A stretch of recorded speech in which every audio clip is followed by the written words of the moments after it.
Hello and welcome to Indiana Arts Desk. I'm Marcus Jackman. Coming up on this week's show, a discussion with the director of the Indianapolis Museum of Art. But first, Dave Froenicke reports on a BSU professor's poem hitting the silver screen. Patti White is the chair of the English department at Ball State University, but she is also a poet.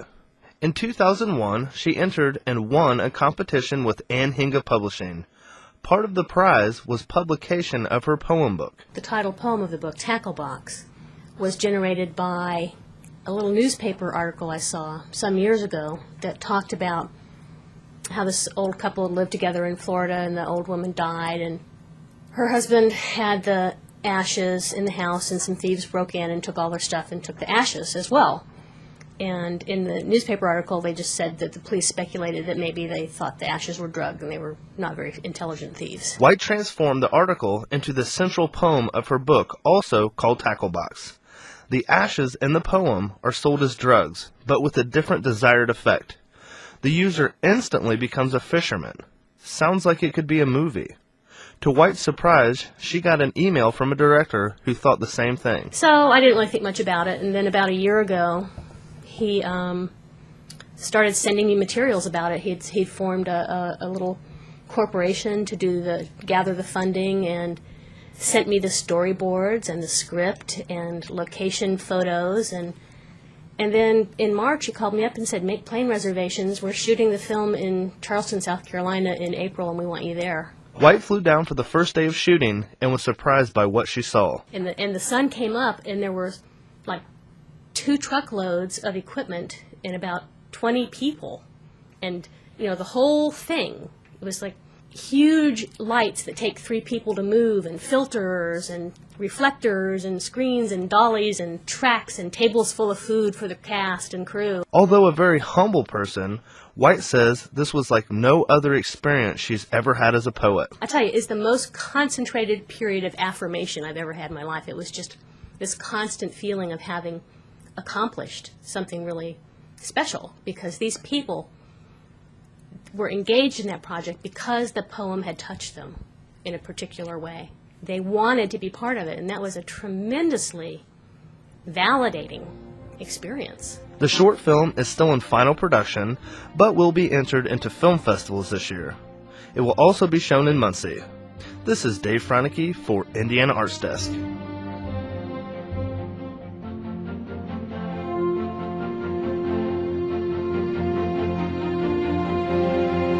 And joining me now in the studio is Dave Froenicke. He has been with Indiana Arts Desk for about a year and a half. Is that right, Dave? That's about right, yeah.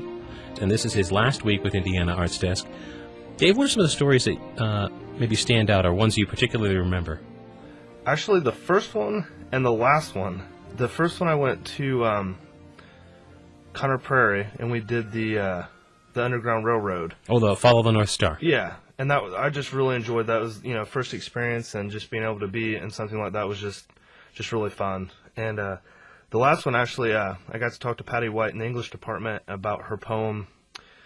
And it was just, I don't know, it was just really interesting and one of the most intriguing stories that I've dealt with, and pretty easy. It kind of wrote itself, so that's always a good thing. It's always a good thing when they write themselves. Remember any of the either tougher stories to get to? I remember we had the devil's own time trying to get of Ebony Embers, or any strange story that you recall? I remember trying to talk to M. Scott Momaday in Indianapolis, and we crossed paths, and it just didn't work out. And it was early on in my interviewing, and I just didn't step up and do the right thing. But I ended up getting to meet him when he was here in the station. So that was good. And I really wish I could have got to interview him, but that was probably the one story that got away that I wish I could have had. I remember the Froenicke family buying the Halloween costume. Yeah, that was fun. Yeah, that was fun. So you are finishing up your schooling pretty soon. Yeah, I'll be done in December. I graduate in December, so. And what do you hope is next for you? I don't know.